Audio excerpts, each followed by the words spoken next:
हमने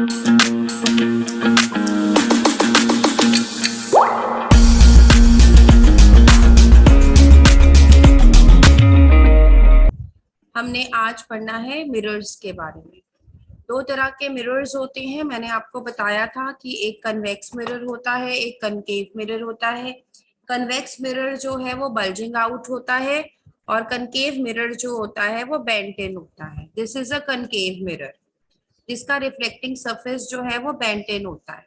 then I explained you about the different things that we take in the mirrors. हम जो कुछ चीजों को कंसिडर करते हैं, जैसे कि सेंटर ऑफ कर्वेचर क्या होता है, कुछ टर्म्स बताई थी मैंने आपको। फोकस क्या होता है, पोल क्या होती है, प्रिंसिपल एक्सिस क्या होती है, वो सब कुछ मैं आपको एक्सप्लेन कर चुकी हूँ। अब हमारे ना कुछ रूल्स होते हैं जब हम रे डायग्राम बनाते हैं कि हमारी इमेज कहाँ बनेगी, उसके लिए हम कुछ रूल्स फॉलो करते हैं।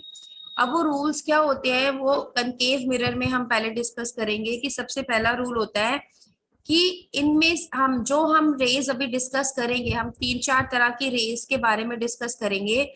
उनमें से 2 या 2 से ज्यादा रेज जहां पर भी मिल रही है इमेज वहीं पर ही बनेगी। तो वो कौन कौन सी रेज है जिनको हम कंसिडर करते हैं रे डायग्राम बनाने के लिए, वो हम पढ़ेंगे।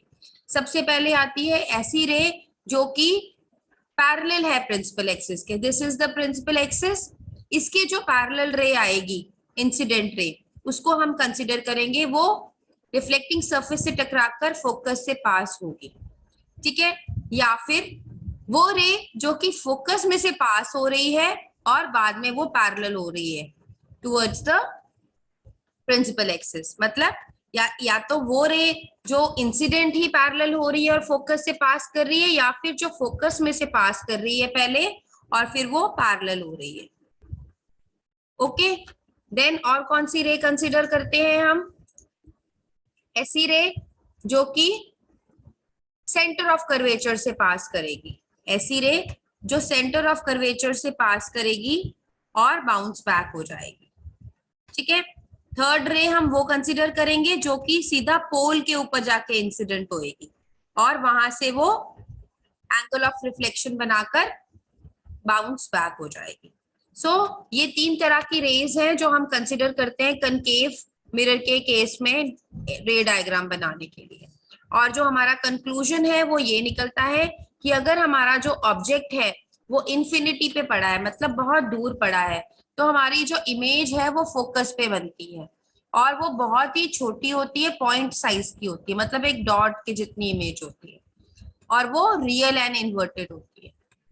अगर वो object curvature, centre of curvature पे पड़ा है, तो हमारी जो इमेज है वो फोकस और सेंटर ऑफ कर्वेचर के बीच में बनेगी और साइज जो होगा वो छोटा होगा, डिमिनिश्ड, मतलब कि ओरिजिनल साइज से छोटा, और वो रियल एंड इन्वर्टेड होगी। अगर वो सी पे पड़ी है, सेंटर ऑफ कर्वेचर पे पड़ी है, तो इमेज की पोजीशन भी सी पर ही होगी और वो सेम साइज की होगी, रियल एंड इन्वर्टेड होगी। मैं आपको ये वाला डायग्राम बना के दिखाऊंगी, सी वाला। ठीक है, देन अगर वो सी और एफ के बीच में पड़ी है तो इमेज जो है वो सी के बियॉन्ड बनेगी, वो एनलार्ज्ड होगी और वो रियल एंड इन्वर्टेड होगी।